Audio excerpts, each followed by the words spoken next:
ఇప్పుడు మనం చదువుకున్న మత్తయి సువార్త 9వ అధ్యాయము 14 నుండి 15 వచనాలు. యోహాను శిష్యులు ప్రభువైన యేసుక్రీస్తు దగ్గరకు వచ్చి, పరిసయ్యులు మేమును తరచుగా ఉపవాసం ఉంటున్నాం, మీ శిష్యులైనటువంటి వారు ఎందుకు ఉపవాసం ఉండలేదు అనికి ఆలోచన వచ్చింది. అడిగారు కూడా. ప్రభు చెప్పాడు సమాధానం, పెండ్లి కుమారుడు ఇంట్లో ఉన్నప్పుడు పెండ్లి ఇంటి వారు ఏడుస్తారా? ఏడవరు కదా. పెండ్లి అయిపోయిన తర్వాత పెండ్లి కుమారుడు వెళ్ళిపోయినాక అప్పుడు వారు ఏడవచ్చు, లేకపోతే ఉపవాసం ఉండవచ్చు. ఈ భాగంలో మీకు ఏమర్థమవుతుందో నాకు తెలియదు, కానీ నేను చెప్పదలుచుకున్నది ఏంటంటే, 2 రకాల ప్రజలు ఉన్నారు. ఉపవాసం ఉండేవాళ్ళు, ఉపవాసం ఉండని వాళ్ళు. బైబిల్ ప్రకారంగా ఉపవాసము ఎన్నిసార్లు ఉండాలి? వారానికి 2 సార్లు. లూకాసు వార్త 18వ అధ్యాయం చూడండి. Luke chapter 18.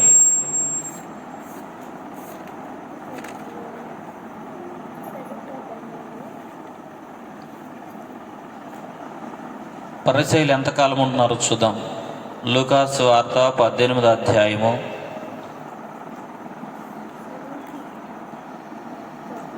11వ వచనం.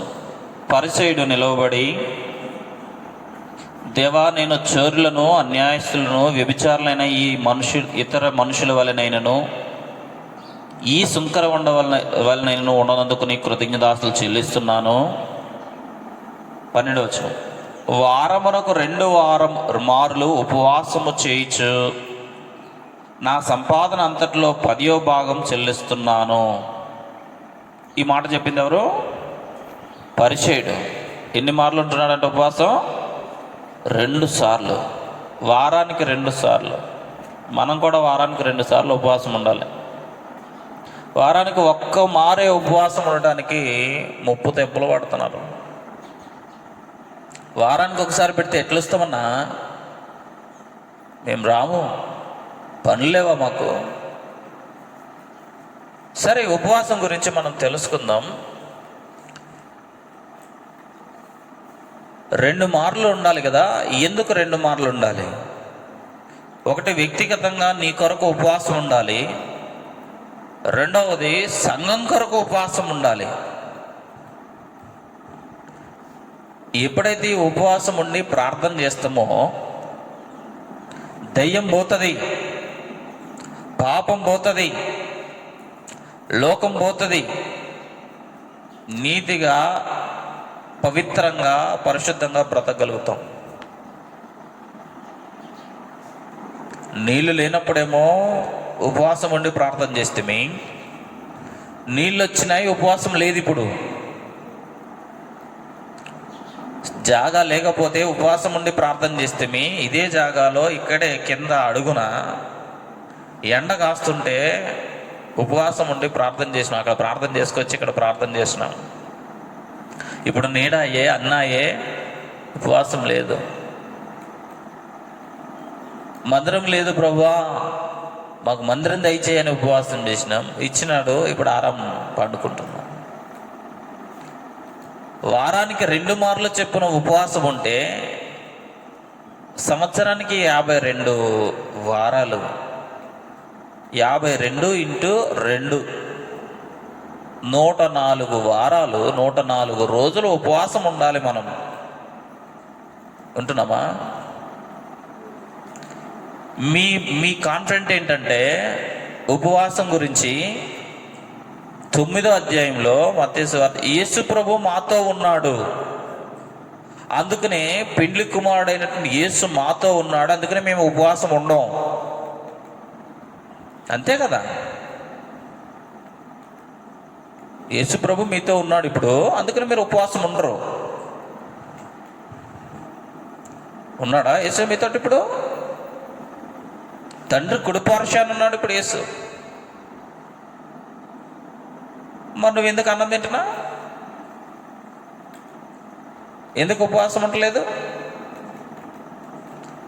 యేసు నీతో ఉన్న కాలం భూమి మీద వాస్తవంగా శిష్యుల విషయంలో 3 సంవత్సరాలన్నర శిష్యులతో ఉన్నాడు.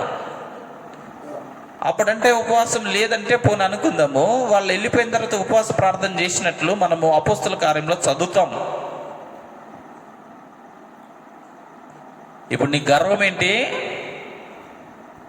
యేసు నాతో ఉన్నాడని అంటున్నావు, కానీ యేసు నీతో లేడు. యేసు నీతో ఉన్నాడని ఉపవాస ప్రార్థన ఏం చేస్తున్నావు? మానేస్తున్నావు. నిన్ను చూసిన పక్కోళ్ళు కూడా ఏమంటున్నారు? పరిచయులు, యోహాను శిష్యులు సైతం కూడా ఏమంటున్నారు? ఏంటి మీ వాళ్ళు ఉపవాసం ఉండరా అని అంటున్నారు.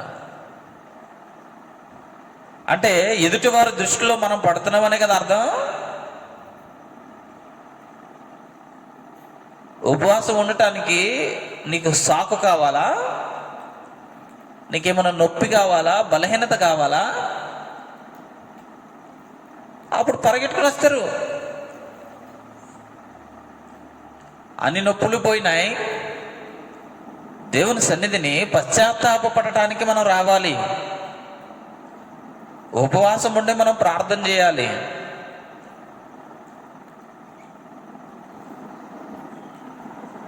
క్రైస్తవులమైన మనము శ్రమ కలిగిన, దుఃఖం కలిగిన, ఏ పరిస్థితుల్లో ఉన్నా సరే ప్రభు సన్నిధిని గడపటము మనం మానివేయకూడదు. బైబిల్ ప్రకారంగా హెబ్రోను సహవాసం ప్రత్యక్షతలో ప్రతి శనివారము మందిరాల్లో ఉపవాస ప్రార్థన ఉంటుంది. పగలు 9 గంటల కాడి నుంచి 1 గంట వరకు. మీరు ఏ మందిరాల్లోకి వెళ్ళని అడగండి, వారి కార్యక్రమం చెప్తారు. ఈనాడు దేవుని మందిరంలో కనీసం వారానికి శుక్రవారం అయినా సరే ఉపవాస ప్రార్థన పెడుతుంటే దానికి కూడా మనం హాజరు కావట్లేదని అంటే మనకి ఏముంది? పెండ్లి కుమారుడు నీతో ఉన్నాడని సంబరపడుతున్నావు. నువ్వు భ్రమపడుతున్నావు, పెండ్లి కుమారుడు నీతో లేడు. ఇప్పుడు ఆయన ఎక్కడున్నాడు? తండ్రి కుడిపార్శ్వాన ఉన్నాడు. నువ్వు ఉపవాసం ఉంటున్నావా లేదా అనేది నిన్ను చూసే ప్రజలు కూడా లోకంలో ఉన్నారు. ఈ ఉపవాస ప్రార్థన చేయకపోవడం వల్ల మనం ఏం చేస్తున్నామంటే పాపం చేస్తున్నాం. ఈ ఉపవాస ప్రార్థనలో మనం గడకపోవడం వలన, దేవునికి ఇవ్వాల్సిన సమయాన్ని ఇవ్వకపోవడం వలన, పరిశుద్ధుల క్షేమం కొరకు, మన ఆత్మీయ క్షేమం కొరకు ప్రార్థన చేసుకోకపోవడం వలన మనము మన ఆత్మీయ జీవితాన్ని కృషింప చేసుకుంటున్నాం, నష్టపరుచుకుంటున్నాం. ఈరోజు ఒక మాట చదివాను నేను బైబిల్ ఒక పుస్తకంలో. మన ఆత్మీయ ఎదుగుదలకు ఒంటరిగా ప్రభువుతో మనం గడపాలంట. సమాజంగా గడుపుతున్నాం, లోకంలో మనుషులతో గడుపుతున్నాం. అప్పుడు ముచ్చట్లు, ఆటలు, పాటలు, లేకపోతే మాటలు ఏమైనా సరే జరిగిస్తున్నాం. అప్పుడు పరిశుద్ధత రాదు, ఆత్మీయత పెరగదు.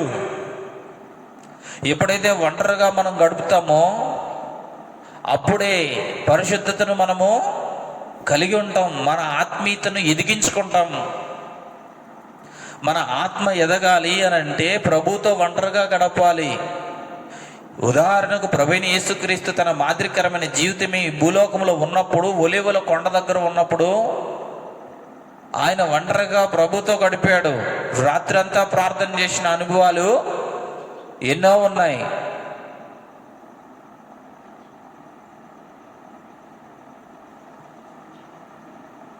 ఒంటరిగా గడపడం వల్ల మన ఆత్మీయత ఎక్కువైతుంది.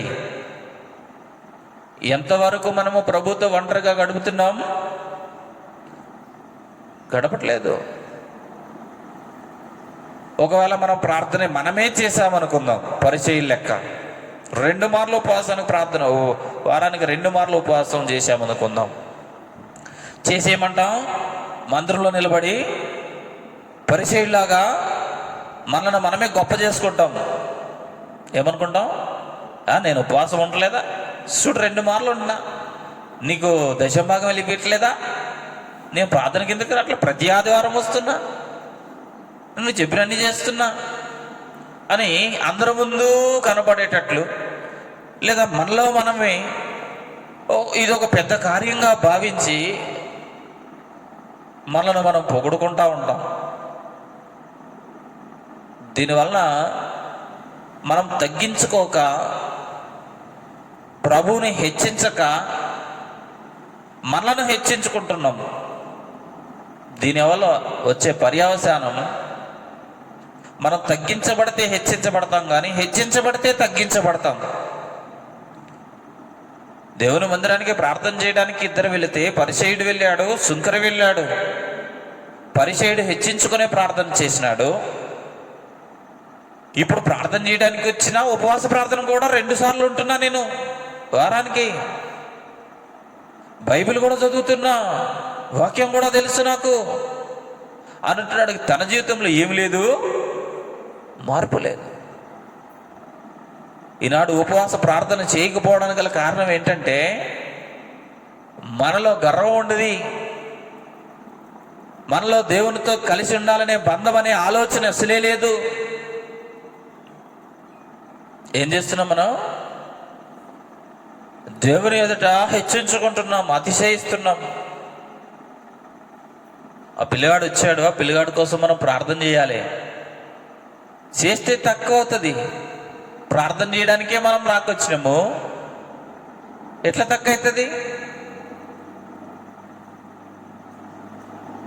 సంఘ పెద్ద చాలంట, పాస్టర్ అవసరం లేదు. నూనె రాసి ప్రార్థన చేయడానికి విశ్వాసి ప్రార్థన చాలు రోగిని స్వస్థపరచడానికి. ప్రార్థనకు రాలేని పరిస్థితి అంటే మన జీవితము, ఉపవాస ప్రార్థనకు రాలేకపోతున్నామనంటే మనం ఎంత బలహీనమో చూడండి. సరే, వారానికి 1 రోజు రామయ్య, నెలకు ఒకసారి పెట్టు అని అన్నారు. ఈరోజు అక్టోబర్ 2వ తారీఖు గాంధీ జయంతి. ఇది మన దేశవ్యాప్తంగా సెలవు. ఈరోజు సెలవు దినాన్ని కూడా నీ కోసం, నీ స్వార్థం కోసం, నీ పని కోసం, నీ వ్యక్తిగత కార్యాల కోసం, నీ చేనులో పని కోసం, నీకున్న ఆటంకాల కోసం ఉపవాసం ఉండడం మానేశావు నువ్వు. పరిశుద్ధ గ్రంథమైన బైబిల్ చెప్తుంది, దేవుని యొక్క వాక్యంలో,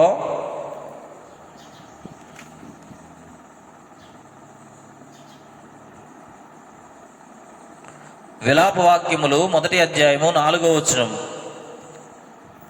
నియామక కూటములకు ఎవరునూ రారు. ఏంటంట? నియమించబడిన కూడికది, ముందే నియమించాం, ఇది ముందే ప్రార్థన చేసి ప్రకటన చేసినాం. ఇది ప్రజలు ఎవరు రారని నాకు తెలుసు. నా భార్య నాతో ఎప్పుడు మొత్తుకుంటూ ఉంటుంది, రారు, నువ్వు ఎందుకు ఇక్కడ కూర్చుంటావు అంటది. పోదాం బాయ్, ఎక్కడికైనా పోదాం, పరిచర్కి పోదాం, లేకపోతే ఏ మీటింగ్ అయినా పోదాం, ఎక్కడికైనా పోదాం అంటది. ఈనాడు ప్రజలు రాకుండా నేను ఎందుకు ఇక్కడ కూర్చుని ఉంటున్నా? నేను ఒక నెమ్మదిని కలిగి ఉండి ఒక నియామక కూడికని ఏర్పాటు చేశా. శుక్రవారం చేసేది బుధవారానికి పెట్టాను నేను. ఈ నెలంతటికి ఇదే ఉపవాస ప్రార్థన మీకు. ఒకవేళ శుక్రవారం వ్యక్తిగతంగా నేను ఉంటానేమో మీకు చెప్పను. అప్పుడు నేను ప్రార్థన చేసుకుంటే నేను బాగుంటా. ఇప్పుడు మీకు ఏదైనా అనారోగ్య సమస్య వస్తుంది కదా, అప్పుడు ప్రార్థన చేయమంటే నేను ప్రార్థన చేయకూడదు. చదవండి వాక్యంలో, ఇర్మియా గ్రంథం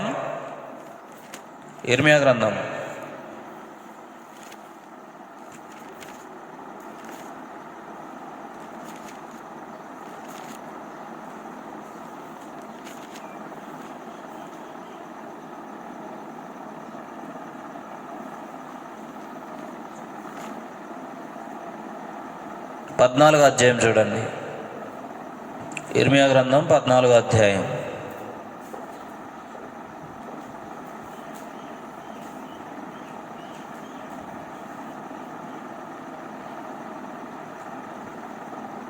పదవ వచనం నుంచి చదవండి.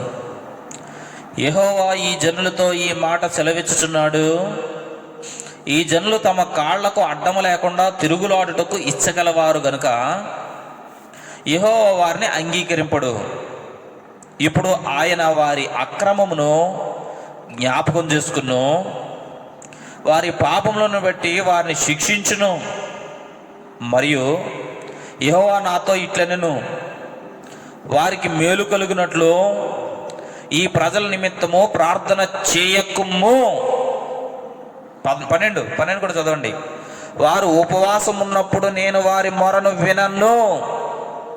వారు దహన బలి అయినను నైవేద్యమునైనను అర్పించినప్పుడు నేను వాటిని అంగీకరింపను.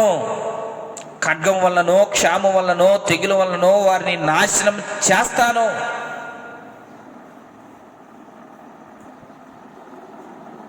ఇప్పుడు నాతో చెప్తున్నాడు, వాళ్ళు వస్తారు, ప్రార్థన చేయమంటారు, చెయ్యకు, అవసరం లేదు ప్రభువా, నీ చిత్తము సిద్ధించుగాకని వదిలిపెట్టేస్తా. స్వస్థపరచుము అని చెప్పను, రక్షించుము అని చెప్పను, గాయాన్ని మాన్పుము అని చెప్పను. వద్దంటున్నాడు. వారు ఉపవాసం ఉంటారు, ఒకరోజు నా దగ్గరకు వచ్చి అడుగుతారు, నేను వినను, నేను ఆలకించను.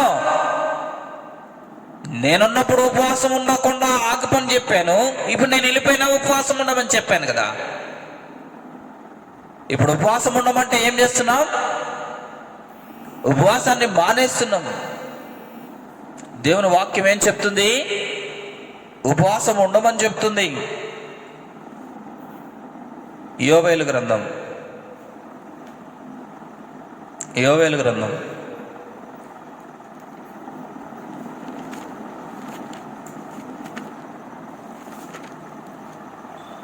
2వ అధ్యాయం పేజ్ నెంబర్ 753. 2వ అధ్యాయం 12వ వచనం. ఇప్పుడైనను మీరు ఉపవాసం ఉండి కన్నీరు విడుచుచు దుఃఖించుచు మనఃపూర్వకంగా తిరిగి నా యొద్దకు రండి. ఇదే యెహోవా వాక్కు. చాలా, అంతవరకే. మీరు 15వ వచనం చదవండి. 15వ వచనం. సియోనులో బాకా ఊదుడి, ఉపవాస దినము ప్రతిష్ఠించుడి, వ్రత దినము నియమించి ప్రకటన చేయడి. 16. జనులను సమకూర్చుడి, సమాజ కూటము ప్రతిష్ఠించుడి, పెద్దలను పిలువనంపించుడి, చిన్నవారిని స్తన్యపానము చేయి బిడ్డలను తోడుకుని రండి. ఎవరు తీసుకురావాలి? చిన్న పిల్లలు, పాలు తాగే పిల్లలు కూడా. తర్వాత ఇంకా పెండ్లి కుమారుడు అంతఃపురములో నుండి రావాలి, పెండ్లి కుమార్తె తన గదిలో నుండి రావాలి. దేనికి రావాలి? ఉపవాస ప్రార్థనకు రావాలి. ప్రభు అన్నాడు, నీవు వచ్చి నన్ను వెంబడించమని అంటే, ఒక ఆయన అన్నాడు, నేను ఇప్పుడే పెళ్లి చేసుకున్నా, నిన్నే పెళ్లి అయింది, నేను నా భార్యతో కాపురం చేయాలి, రానన్నాడు. ఒక ఆయన అన్నాడు, నేను పొలం కొన్నాను, అవశ్యంగా వెళ్ళి దాన్ని చూడాలి అని అన్నాడు. ఇంకొక ఆయన అన్నాడు, నేను ఇప్పుడే 2 జతల ఎడ్లను కొన్నాను, అవి ఎలా ఉన్నాయో చూడాలి, నేను అందుకని రాను అని అన్నాడు. ప్రజలు ఎలా ఉన్నారు? నాకు పని ఉంది, రాను, నాకు ఇప్పుడు ఇబ్బందులు ఉన్నాయి, నేను రాను. నువ్వు రాకు, దేవుడు నీ దగ్గరకు రాడు. రాకూడదంతే. నువ్వు ఒక రోజు ఒక నొప్పి తగిలినప్పుడు అయ్యా ప్రార్థన చేయమని అంటావు కదా, నేను చేస్తాను, నా ప్రార్థన వినడు దేవుడు. అప్పుడు పాస్టర్ గారుగా నాది కాదు తప్పు. ఎవరిదే? దేవుని వాక్యం చెప్తుంది, కఠినమైనటువంటి పరిస్థితి, శ్రమ, శోధన, గొంగలి పురుగులు, మిడతలు, పసర పురుగులు, చీడ పురుగులు నీ పంటను తినేస్తా ఉన్నాయి. వాస్తవంగా దేవుడు నీకు ఇచ్చిన అధికారం ఏంటి తెలుసా? వాటిని గద్దించు. కానీ నువ్వేం చేస్తున్నావు? నీకు అవసరం లేదు, నువ్వు గద్దించాల్సిన అవసరం లేదు. నువ్వేం చేస్తున్నట్టు ఆరాం పండుకుంటా. ఇక ఉపవాసం వద్దు, ప్రార్థన వద్దు, దేవుని సన్నిధిని గడపడం కూడా వద్దు.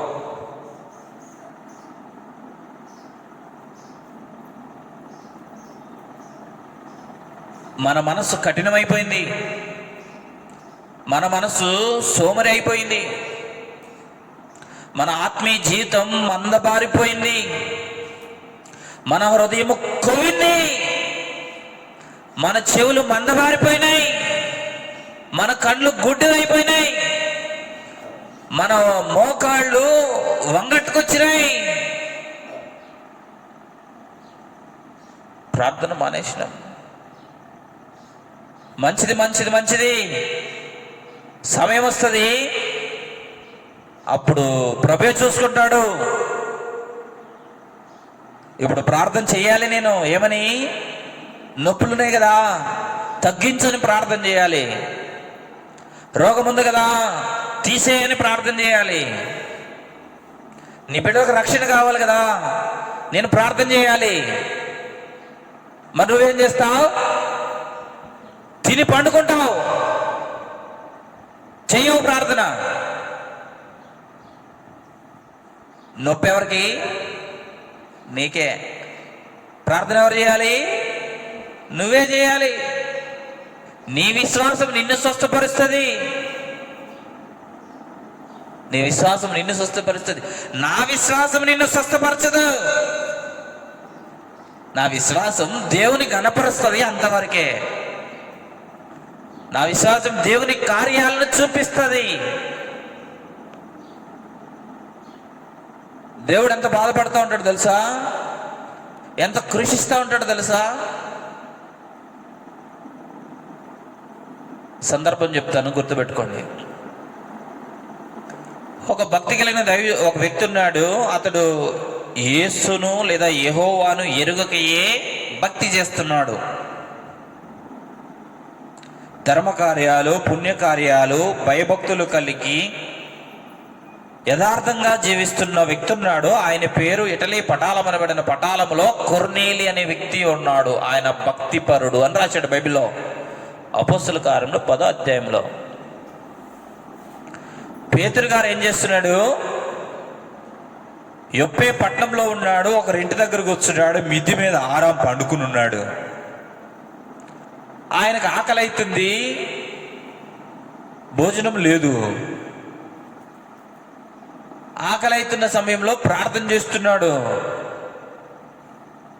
ప్రార్థన చేస్తుంటే దేవుడు ఒక దర్శనాన్ని చూపించాడు. మంచి మంచి జంతువుల ఆహారము అన్నిటినీ ఒక పాత్రలో పెట్టి దుప్పటిని ఇలా కిందకు దించాడు. దర్శనంలో చూపిస్తున్నాడు. ప్రభు ఆజ్ఞాపించాడు, వీటిని చంపుకుని తినేయి. అయ్యో ప్రభు, నేను యూదుడిని, అపవిత్రమైన దాన్ని ముట్టకూడదు, ఇందులో అపవిత్రమైనవి కూడా ఉన్నాయి, వీటిని వండుకొని తినాల్సిన అవసరం వద్దు ప్రభు, నేను చేయను అని అన్నాడు. 3 సార్లు వచ్చింది దర్శనం. ఎన్నిసార్లు వచ్చింది? ఆ స్వరం ఎన్నిసార్లు వచ్చింది? 3 సార్లు వచ్చింది. ఆయన హృదయం ఏమైపోయిందంటే, నేను యూదుడిని, నేను యూదుడిని, నేను యూదుడిని, నేను చేస్తున్నా, నేను భక్తి చేస్తున్నా, నేను బాగానే ఉన్నా, మిద్ది మీద ఉన్నా, అటక మీద ఉన్నా, ప్రార్థన చేస్తున్నా అని అంటున్నాడు. దేవుని దర్శనం ఏం చెప్తుంది? నువ్వు ప్రార్థన చేస్తున్నాను అనుకుంటున్నావు. ఒక వ్యక్తి రక్షణ పొందడానికి సిద్ధంగా ఉన్నాడు, మరి ఆ వ్యక్తి విషయంలో ప్రార్థన చేయలేదే. ఇప్పుడు నీ ప్రార్థన అంతా ఎలా ఉందంటే, ప్రభు ఆకలితో ఉన్నాను, ఆహారం దయచేయని ప్రార్థన చేస్తున్నావు. ఇదిగో దుప్పటి వచ్చింది, తీసుకో, తిను, తినను అన్నావు. ప్రభు చెప్పాడు, దేవుడు పక్షపాతిగాడు, ప్రభు అందరినీ రక్షించడానికి ఉద్దేశించినాడు. అపోస్తల కార్యం 1వ అధ్యాయం మొదలుకొని చివరి వరకు పేతురు దిగి వచ్చాడు. ప్రార్థన అయిపోయేసరికి తనకు ముందుగానే ఒక 3 మనుషులు ఇంటి ముందు నిలబడ్డారు. ఎవరు పంపించారు? కొర్నేలి పంపించాడు. కొర్నేలికి ఆ విషయం ఎవరు చెప్పారు? దేవుడే చెప్పాడు. యొప్పే పట్టణంలో చర్మకారుడైనట్లు ఒక వాని ఇంటి దగ్గర, సీమోను ఇంటి దగ్గర, సీమోను పేతురు ఉన్నాడు, పో పిలిపించు. వెళ్ళాడు. ఆ పనివారు వెళ్ళారు, పోయినారు. ప్రభు చెప్తున్నట్టు వాళ్ళు రాగానే నేనే వారిని పంపించా, వారి ఇంటికి పోవారు అన్నాడు. పోగానే వాళ్ళ ఇంటికి చేరుకోగానే కొర్నేలితో మాట్లాడాడు. కొర్నేలి అప్పటికే తనతో పాటు తన ఇంటి వారందరినీ, బంధుమిత్రులందరినీ సమకూర్చి ఇంటి దగ్గర కూర్చొని పెట్టాడు. ఏం చెప్తున్నాడు? ఈ వ్యక్తి నిలబడి, దేవుడు అందరికీ ప్రభు, యేసుక్రీస్తు అందరికీ ప్రభు, పక్షపాతం లేని దేవుడు. ఈనాడు ప్రజలంగా మనము మన అక్కర్త తీరితే చాలు, మనం సంతోషంగా ఉన్నాం, మిద్దె మీద ఉన్నాం, మటక మీద ఉన్నాం, మనం గడ్డకే ఉన్నాం, మనకేం లోతు ఏమీ లేదు, ఇబ్బంది ఏమీ లేదు, నష్టమేమీ లేదు అని ఒక స్థితిలో ఉండి గర్విస్తున్నాం. ప్రార్థన, ఉపవాసము ఉండి ప్రార్థన చేయమని ఉంటే చేయట్లేదు. మనం ఎస్తేరు గ్రంథంలో ఉన్నట్లు శ్రమ కలిగినప్పుడు ఉపవాస ప్రార్థన చేసినాం. అది కూడా ఒక వ్యక్తి చెప్తే, మొదటిగా చెప్తేనే కానీ ఆ ఎస్తేరు ఉపవాసం లేదు. ఇకనైనా ఉపవాసం ఉందామా? మానేద్దామా? నిర్ణయం మనదే. ఎందుకంటే సమయాలు మనయే కదా ఇప్పుడున్నంత వరకు. ఆయన సమయం వచ్చినప్పుడు టుక్కుమంటలు తీసుకుపోతాడు. ఆయన సమయం వచ్చినప్పుడు నీ ఆయుష్ని ఇక్కడ ముగించేస్తాడు. బొందలోకి పోయినాక ఉపవాసం ఉండలేవు, చచ్చిపోయిన పాదాలను పోయినాక ఉపవాసం ఉండలేవు. ఇక్కడ కనుక నీవు ఉపవాసం ఉండకపోతే గొంతెక్కని చల్లార్చే నీళ్లు కూడా నీకు దొరకవు నరకంలో.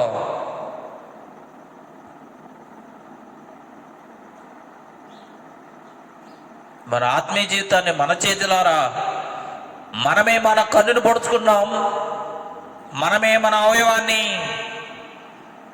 నరికి వేసుకుంటున్నాం, మనం కూర్చున్న కొమ్మ మీద మనమే నరుక్కుంటున్నాం. ఎదుటోళ్ళకి ఏం చెప్తాం? మన కంట్లో ఇంకా దూలం ఉన్నదే, ఎదుటి వారి కంట్లో నలుసు ఎలా తీయగలుగుతాం? మనం పరిశుద్ధులమా, పాపులమా? ఏమాత్రము దేవుని యొక్క కనికరము మన మీద లేదు. ఏమని చెప్తే ఈ పరిస్థితి నుండి మనం విడుదల కాగలం? నా యొక్క కుటుంబ ప్రార్థనలో మత్తయి సువార్త 9వ అధ్యాయాన్ని చదువుతుంటే నా హృదయం తరించుకుపోయింది. మనుషులందరూ కూడా పంట అయి విశ్రాంతి దినమే, పంట తుయ్యకూడదే. ఆ మాట చదివిస్తాను రండి. మత్తయి సువార్త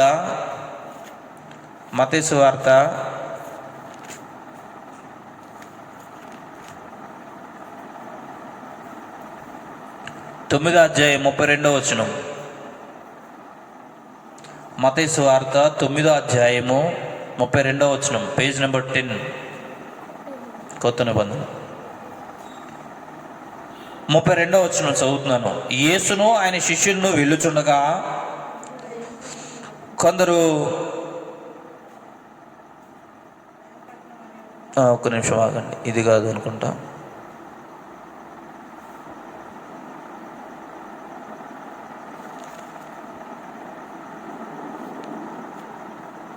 పంట చేలోబడి వెన్నులు తుంచుకుంటూ పోతారు, అది సందర్భం.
సరే, వేరే చోటు ఉందనుకుంటుంది.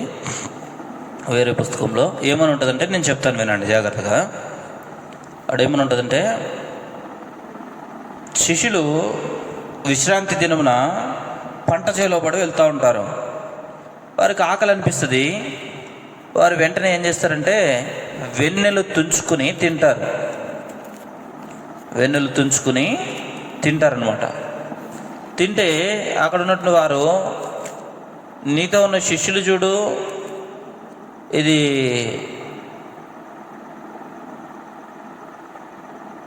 పన్నెండో అధ్యాయం, మత్తయి సువార్త 12వ అధ్యాయం 1వ వచనం.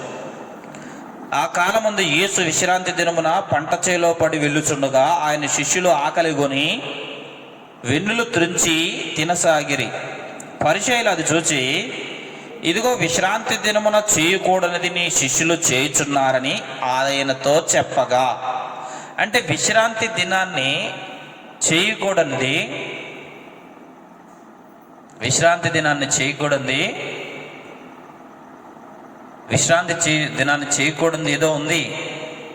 పంట వెన్నులు తుంచకూడదు, పంట కొయ్యకూడదు. విశ్రాంతి దినాన్ని అదే రోజు మనకు పనులు వచ్చిందంటే మనం ఏం చేస్తాం? పంట కోసేస్తాం. నియామక కూడికి ఇది ఉపవాస ప్రార్థన సమయం. ఈ ఉపవాస ప్రార్థన సమయంలో ఉపవాసమే చేయాలి. కానీ దీన్ని కాకుండా ఇంకోటి కూడా మనం చేస్తూ ఉంటాం. వీరేం చేస్తున్నారంట? వెన్నెలు తుంచుకున్నారంట. ప్రభు ఏం చెప్పాడంటే అక్కడ వారికి సమాధానం చెప్పాడు. అది వేరే విషయం లేండి. ఇక్కడ మనము తెలుసుకోవాల్సింది ఏంటంటే, ఏ సమయాన్ని ఏది చేయాలో అది చేయాలి. పరిచయులకు అంతా తెలుసు. మనం వాక్యం ఎరిగిన పరిచయం అయిపోయి చదవకుండానే తెలియకుండానే విశ్రాంతి దినాన్న పంట తెంపుతున్నాం, దేవుని పరిశుద్ధి దినాన్న పనిని చేస్తున్నాం, దేవుని పరిశుద్ధి దినాన్ని వ్యాపారం చేస్తున్నాం.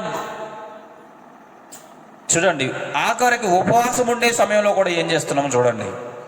యెషయా గ్రంథం 58వ అధ్యాయం, యెషయా గ్రంథం 58వ అధ్యాయం.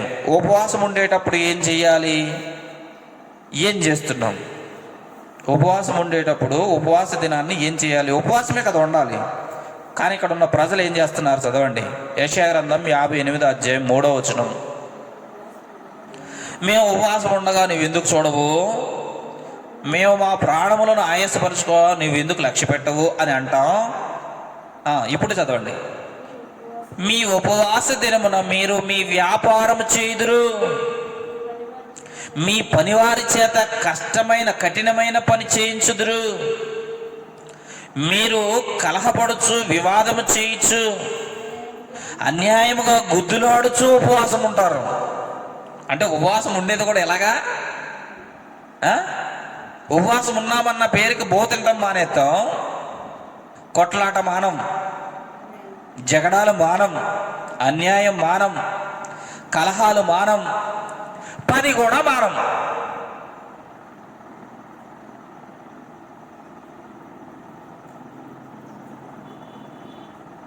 దేవుడు చూస్తున్నాడు. సమయం ఆసన్నమవుతుంది, ఊకోడు. చదవండి ఇంకా 4వ వచనం. మీరు కలహపాడుచు వివాదం చేయొచ్చు, అన్యాయముగా గుద్దులాడుచు ఉపవాసం ఉంటారు. మీ కంఠధ్వని పరమును వినబడినట్లు మీరు ఇప్పుడు ఉపవాసం ఉండరు. అంటే మన స్వరము ఎక్కడికి వినపడాలి? పరలోకానికి వినపడాలి, పరమును వినపడాలి. ఆ పరలోకానికి వినపడాలంటే పరలోకానికి గవిని దేవుని మందిరం ఇది. ఈ మందిరంలో కూర్చొని ఉపవాసం ఉండి ప్రార్థన చేస్తుంటే ఈ గవిని సందులో నుంచి పరలోకానికి వినబడతా ఉంటది. ఈ ప్రార్థన చెయ్యం మనం. సరే, ఇలా చేయని ఉపవాసం నాకు ఇష్టం అనుకున్నావా? నాకు ఇష్టం లేదు. జమ్మువలే తల వంచుకుంటున్నారు, గోనె పట్టు కట్టుకున్నాడు, బూడిదలో కూర్చుంటున్నాడు, ఇది ఉపవాసం అనుకుంటున్నాడు. ఇది ఉపవాసం నాకు అనుకూలం అనుకుంటున్నాడు, ప్రీతికరం అనుకుంటున్నారు. ఇది నాకు ఉపవాసం కాదు. 6వ వచనం. దుర్మార్గులు కట్టిన కట్లను విప్పుటయు, కాడిమాను మోకులు తీయటయు, బంధింపబడిన వారు విడిపించడియు, ప్రతి కాడిని విరగొట్టిటియు నేను ఏర్పరచుకున్న ఉపవాసము కాదా. 7-8 వచనాలు. నీ ఆహారం ఆకలిగొన్న వారికి పెట్టుడియు, నీ రక్త సంబంధికి ముఖము తప్పింపకుండుటయు, దిక్కుమాలిన బీదలు నీ ఇంట చేర్చుకున్నటయు, వస్త్రహీనుడు నీ కనబడినప్పుడు వారికి వస్త్రములు ఇచ్చుటయు, ఇదియే కదా నాకు ఇష్టమైన ఉపవాసం. ఇలా కనుక ఉపవాసం చేస్తే కింద నీవు చేసిన ఎడల నీ వెలుగు వేకుచుక్కలే ఉంటుంది, స్వస్థత నీకు శీఘ్రంగా వస్తుంది, నీతి నీ ముందు నడుస్తుంది, యెహోవా మహిమ నీ సైన్యం వెనుకట బాగా కావలి ఉంటుంది. 4వ వచనం. అప్పుడు నీవు పిలవగా యెహోవా ఉత్తరమిస్తాడు, అప్పుడు ఆయన నేను ఉన్నాను అని అంటాడు. ఇది కింద ఉన్నటువంటి ఆశీర్వాదం 14వ వచనం వరకు. ఇలా యథార్థంగా నీవు ఉపవాసం ఉండి ప్రభువుని అడిగితే ప్రభు నీకు జవాబు దయచేస్తాడు. నాకు తెలిసి నేను కూడా 2 సార్లు ఉపవాసం ఉండలేదు. నా విషయంలో నేను కూడా చింతిస్తున్నాను. ఏదో ఒక మారు బలిమికి మీరందరూ వస్తారేమో అని, మీతో కలిసి నేను ఉంటానని.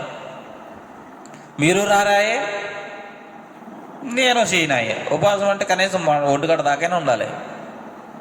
చేయం, ఉండం. ఆఖరికి ఇప్పుడు కూర్చున్న మనం ఉపవాస ప్రార్థన చేద్దామని ఈరోజైతే వచ్చాంలే. ఇలాగో ప్రతి వారానికి 2 మార్లు ఉపవాసం ఉంటే అది ఉపవాస ప్రార్థన. భక్తి కలిగినట్టు వాని జీవితంలో ఒకటే ఉపవాసం ఉంటే అది కూడా సగమే. నా మటుకు నాకు సిగ్గు అనిపిస్తుంది. ఇప్పుడు ఉపవాస సమయంలో చేయాల్సిన ప్రార్థన చేయట్లేదు, ప్రార్థన లేదు. అక్కర్తలు ఎలా తీర్చబడతాయి, రోగములకు స్వస్థత ఎలా వస్తుంది, మనుషులు ఎలా మార్పు చెందుతారు, ఆత్మలు ఎలా వస్తాయి. నీడేసుకుని చుట్టూ చాటేసుకుని కూర్చుంటే సరిపోయినట్టేనా? ఏం చేద్దాం? దేవునికి ఇష్టమైన ఉపవాసం ఉందాం, ఆ విధంగా ప్రార్థన చేద్దాం. మన సహోదరులే, మన మందిరానికి వచ్చేటి వారి సహోదరులే తప్పిపోతున్నారు, తొలగిపోతున్నారు. ఇప్పుడు నీవు బలంగా ఉండి ఉపవాసం ఉండి ప్రార్థన చేసి, ఒకరోజు నాకు నా ఉపవాస ప్రార్థనలో దేవుడు నాకు జవాబు ఇచ్చాడు, నా కుటుంబాన్ని ఇలా రక్షించాడు, నువ్వు సాక్ష్యం చెప్తే వాళ్ళు కదిలించబడతారు.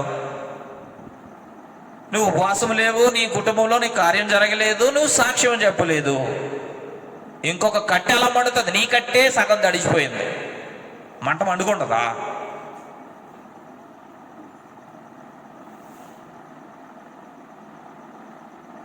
నిర్ణయం మీదే, దేవుని స్వరం ఇదే, యెహోవా వాక్కు ఇదే. వినండి, యెహోవా మాట వినండి, ఆయనకు విధేయత చూపించండి, లోబడండి. ఉపవాసం ఉండటానికి సమయం ఇదే. ఎందుకంటే పెండ్లి కుమారుడు అప్పుడు ఉన్నాడు, ప్రభువైన యేసుక్రీస్తు. ఇప్పుడు పెండ్లి కుమారుడైన ప్రభువైన యేసుక్రీస్తు లేడు, పరమునకు చేర్చబడ్డాడు. ఇప్పుడు మనం ఉపవాసం ఉండే సమయం ఇదే. ఈ ఉపవాస దినంలో మనం పశ్చాత్తాపపడాలి. ప్రభువా, ప్రార్థించట్లేదు, ఉపవాసం ఉండలేదు, ఉన్నా నా మాత్రమే, ఉన్నా పేరుకే. ఉపవాసం ఉంటున్నాం కానీ ఉద్యోగం చేస్తాం, ఉపవాసం ఉంటున్నాం కానీ గుద్దులాడుతూ ఉంటాం, ఉపవాసం ఉంటాం కానీ కలహం ఉంటాం, ఉపవాసం ఉంటాం కానీ పనులతో పని చేపిస్తాం.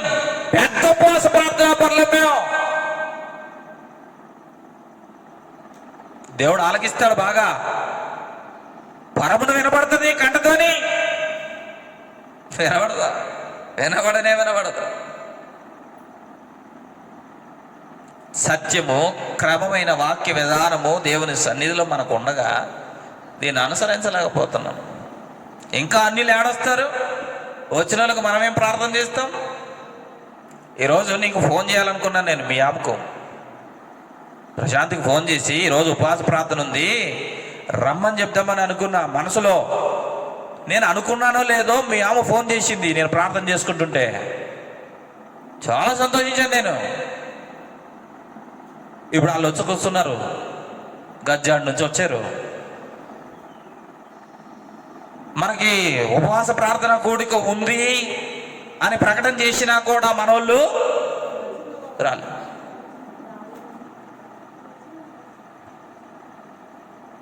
వాళ్ళ ఆమె వచ్చింది ఒకరోజు, ఇప్పుడు ఆయన వచ్చాడు, ఆదివారం వచ్చారు. ఆయనకు తెలియదు ఉపవాస ప్రార్థన అని తెలియదు. అలాంటి వారు వస్తున్నారు. వచ్చే వారి కోసం నువ్వేం నిలబడి సిద్ధంగా ఉన్నావా ప్రార్థన చేయడానికి?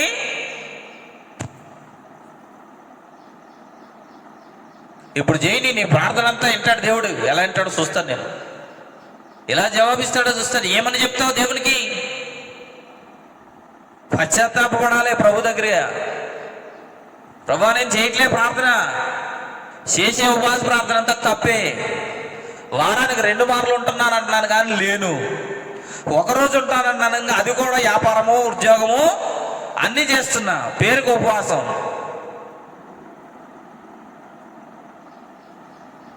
ఇంకెవరు రావట్లేదని నా అర్ధగంట లేదా 45 నిమిషాలు, గంట సేపు చేస్తా. ఆవిడ ఒక 20 నిమిషాలు, ఒక అర్ధగంట చేస్తుంది, ముగిస్తాం. ఆ పోయి ఆయనతో అన్నం తింటాం. మేము ఏం చేస్తున్నాం? ఉపవాస ప్రార్థన లేదు, పశ్చాత్తాపడాలి. దేవుని వాక్యం స్పష్టంగా చెప్తుంది, ఇకనైనా ఉపవాసం ఉండండి, ఉపవాస దినాన్ని ప్రతిష్ఠించండి. ఇది ఎప్పటికీ మారదు, ఇది ఇలాగే ఉంటుందని చెప్పాలి. ప్రతి శుక్రవారం లేదా శనివారం మందిరంలో ఉపవాస ప్రార్థన ఉంటుందని చెప్పండి. పెట్టుకుని నేను ఎక్కడ ఖాళీ కూర్చోవాలి కానీ ఊళ్ళు రారని మొత్తుకోవాలి. దేవునికి సమాధానం చెప్తాం. ఈరోజు దేవుడు చెప్పిన ఈ వాక్య భాగాన్ని మన హృదయంలో విందాం, సరి చేసుకుందాం. మీ ఇష్టం అండి, ఉపవాసం ఉంటే ఉండండి, ఉండకపోతే మానేయండి. ఆరోగ్యం బాగోకపోతే అది వేరు, కానీ కనీసం ప్రార్థనా జీవితం కూడా లేదు అని అంటే మన ఆత్మ వృద్ధి పొందదు.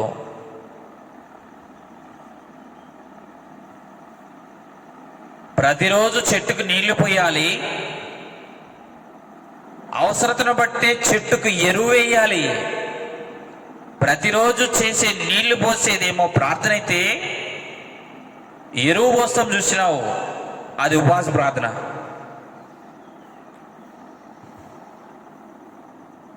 ఎరువు వేసినప్పుడే కదా చెట్టు బాగా కాయలు కాస్తుంది. ఉపవాస ప్రార్థన చేసినప్పుడే మనం ఆత్మీయంగా ఎదగలుగుతాం. ఇక నుంచైనా ఉపవాస ప్రార్థన చేద్దాం. వచ్చిన వారు ధన్యులు, ఒకవేళ రాలేని వారి కొరకు మనం ప్రార్థన చేద్దాం. ప్రార్థనాంశాలు చాలా చాలా ఉన్నాయి. మరి ఓపిక చేసుకుని ఈ ప్రార్థనాంశాలన్నింటినీ నేను ఒకదాని తర్వాత ఒకటి చెప్తా ఉంటాను. ముందు అందరూ 5 నిమిషాలు వాక్యం గురించి, ఈరోజు ఉపవాస ప్రార్థన గురించి మీరు దేవుని ఎదుట పశ్చాత్తాపపడండి. ప్రభా ఇప్పుడు దాకా నేను లేను లేదా ఉన్నాను, ఇలా ఉన్నాను, సరి చేసుకుంటాను, నాకు అవకాశం ఇవ్వని ప్రార్థన చేయండి. తర్వాత ప్రార్థన అంశాలు చెప్తాను. ఎవరి పేరు చెప్తానో వాళ్ళే నేను చెప్పిన అంశాలే ప్రార్థన చేయాలి. అలా చేద్దాం. అప్పుడు వంట చేయడానికి వెళ్దాం. దేవుడి వాక్యాన్ని దీవించును గాక.